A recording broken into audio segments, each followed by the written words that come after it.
analysts are saying that Nigeria's telecom sector is expected to expand by about 5.9% between 2011 and 2016. But we know that the sector is currently going through some setbacks.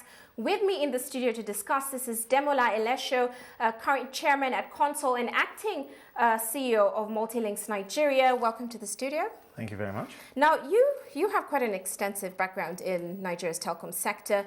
We're seeing operators coming out now protesting against multiple taxation and levies by the government.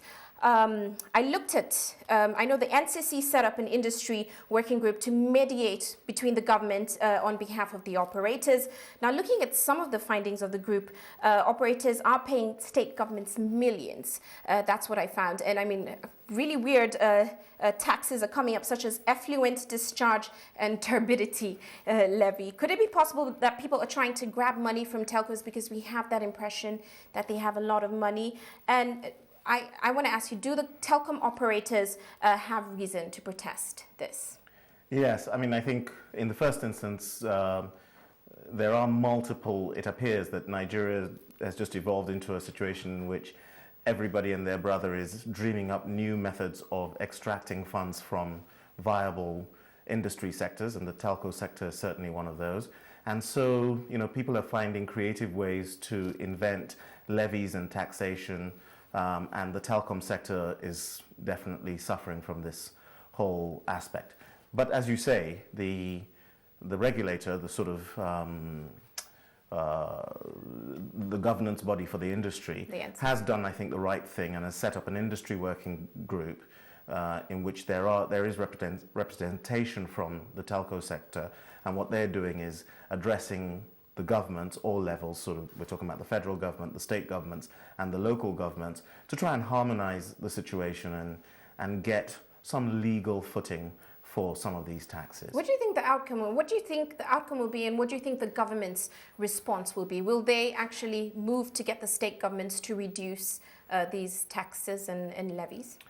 I'm not a constitutional lawyer, but we do run into some difficulty there because the state governments do have significant autonomy to levy certain taxes, and you know, some of them do it responsibly and some of them do it somewhat irresponsibly, and we're hoping common sense will prevail, and through the NCC and any other sort of agency body there will be a method of streamlining these things. I mean, we've got a situation in which the Federal Capital Territory, which is one where the federal government can intervene, because we're talking about two arms of government that are within the same constitutional body, which is the federal government of Nigeria.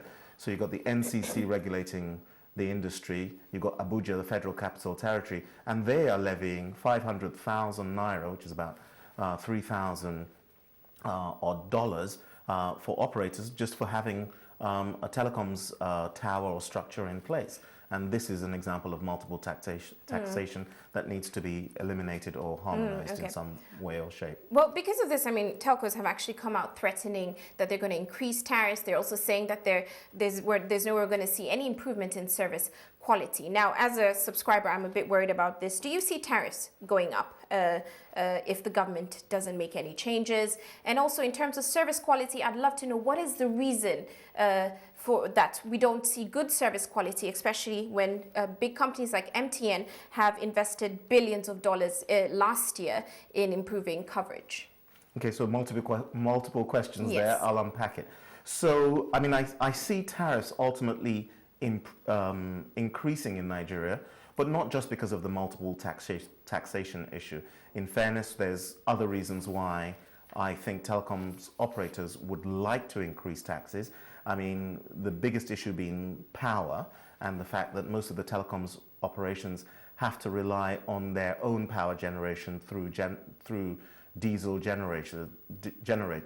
And the cost of diesel, as you know, has just recently, with our fuel subsidy removal issues and so on, has gone up, and that sort of drives up the cost of business all around in Nigeria, and consequently tariffs may have to go up. The nuisance value of multiple taxation from various bodies doesn't help either. And then finally, as to the quality of service issues, I think most of the quality of service issues are really bundled in with the power problem. So Once we solve the power problem, we'll get solve better, it. We'll get thank better you so quality much. of service. Thank you so much, Demola, for giving us a look at what's going on in the industry.